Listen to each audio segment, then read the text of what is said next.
বর্তমানে নীরব ঘাতক সিজার, লজ্জাটা কার, দায়বদ্ধতা কার, ডাক্তার নাকি সমাজের? হাসপাতালে গিয়েছি রোগী দেখতে। ফেরার পথে পরিচিত এক নার্সের সাথে দেখা।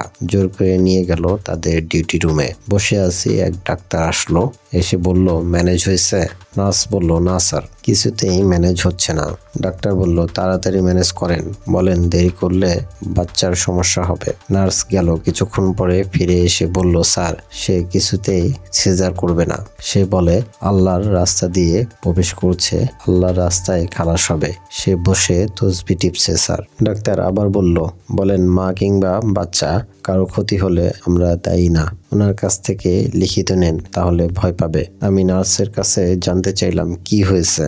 নার্স বলল, এক রোগীর ডেলিভারি পেইন উঠছে, ডাক্তার বলছে সিজার করতে, কিন্তু রোগীর স্বামী কিছুতে সিজার করবে না। তার একই কথা, আল্লাহর রাস্তায় প্রবেশ করছে, আল্লাহর রাস্তায় খালাস হবে। আমি বললাম, আজব তো, বলেন কি? আমি গেলাম, দেখি লোকটা হুজুর। বললাম, ভাই রাজি হন, সমস্যা হবে, রোগীর অবস্থা ভালো না। তার সেই এক কথা, আল্লাহর রাস্তা। আমি একবার রোগীর কাছে যাই, একবার হুজুরের কাছে গিয়ে বুঝাই। যতই বুঝাই তিনি ততই আল্লাহরে ডাকে। আর সহ্য করতে না পেরে বললাম, রোগী কিংবা বাচ্চার কিছু হলে আপনারে কিন্তু আমি ছাড়বো না। কার কথা কে শোনে? তিনি তসবি হাতে নিয়ে আল্লাহরে ডাকে, আর আমি মনে মনে প্ল্যান করি, রোগীর কিছু হইলে এই হুজুর বেটারে আমি ছাড়বো না। এমন সময় চিৎকার শুনে দৌড়ে গিয়ে দেখি বাচ্চা হয়েছে। কিছুক্ষণ পরে নার্সকে বললাম, কি অবস্থা রোগীর? নার্স বলল, ভালো। আমি বললাম, ভালো মানে? আপনারা যেভাবে বলছিলেন তাতে তো ভালো হওয়ার কথা না।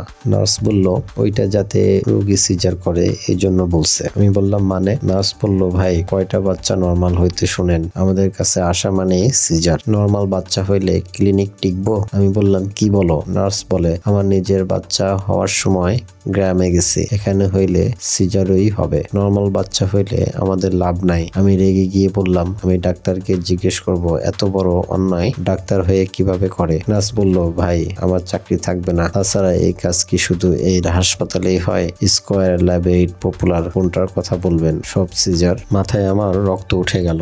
একটা সিজার মানে একজন মহিলার সারা জীবন নষ্ট। ভারী কোনো কাজ করতে পারে না, জোরে কাশি দিলেও তলপেটে চেপে ধরে কাশি দিতে হয়। সেই জীবন নিয়ে এই ব্যবসা। এতক্ষণ আমি মনে মনে হুজুরের 14 গোষ্ঠী উদ্ধার করছি, তাকে কিভাবে জেল খাটাবো সেই প্ল্যান করছি। এখন হুজুরের সামনে যাব কিভাবে? তার সিদ্ধান্তই তো ঠিক ছিল। আমরা এই ডাক্তার নামক কসাইকে কিভাবে চিনবো? সত্যিই তো অনেক মায়ের অবস্থা খারাপ হয়। আমরা তো এই সিদ্ধান্ত নিতে পারি না, ডাক্তারের কথা শুনবো না। আজ হুজুরের সামনে আর লজ্জায় যায়নি। এই লজ্জা আসলে কার?